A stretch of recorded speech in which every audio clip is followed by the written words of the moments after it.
Third point, access to information in real time. So think about that. You have this technology now that can observe what's happening at the factory. It can observe specific machines or specific production lines, see what's changing in real time, and answer questions about that. That is already here. If you just imagine in edible oils processing, an operator might inquire about color trends. How has our color been trending? Like, I need to know if I need to adjust my processing parameters, or how FFA, the free fatty acids, have been trending. Is FFA low, and so I need to change my cycle time settings? Or you might be looking at a beverage production facility where they're heavy on bricks testing, and they need to know the content of sugar in the beverages they're making, because high sugar content changes everything about what you're doing down the line in the production line. So you can ask about things like this and know in real time what's going on.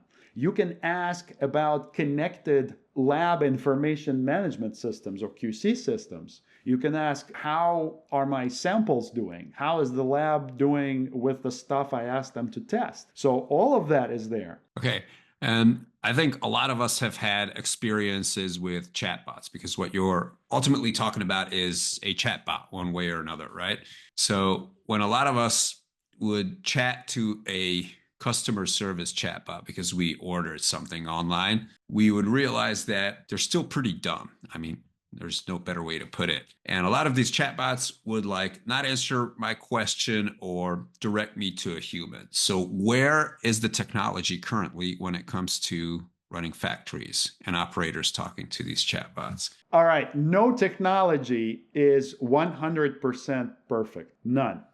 However, in terms of what you said, I have noticed that too. I hate those stupid chatbots that are not able to interact with me the way I interact with them. It's a different level. So behind the scenes, the older chatbots had all the possible questions predefined. And somebody sat down and wrote down, if the user asks this question, respond with this. If they ask this, respond with this. And of course, when you come and you ask your question, you find some way to ask it that those people did not define and did not foresee. There's some kind of complication, because if you didn't have that complication, you wouldn't have come to ask it that question. So usually, those questions that they pre-programmed, they're the basic stuff that you figured out a long time ago. So that's the old generation of chatbots that people don't like. I can tell you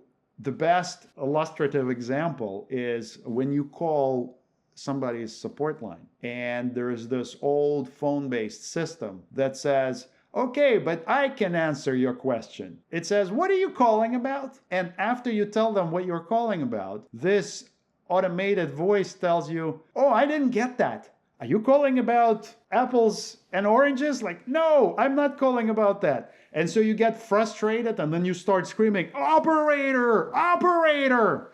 And then says, okay, now I can switch you to the operator. So we're not talking about that. None of that. We are not talking about those customer service chatbots that actually don't know anything. We're talking about more of the cutting edge, latest ChatGPT style of intelligence that you're talking to, that actually responds in meaningful ways. But now, the added layer here of excitement and opportunity is that people have figured out how to connect ChatGPT level technology to the real-time data in the factory. So ChatGPT by itself will not help you with this. It will look up general information maybe about your industry, about how people generally do this kind of work, but it has no access to your real-time data. But people have now figured out how to connect the two.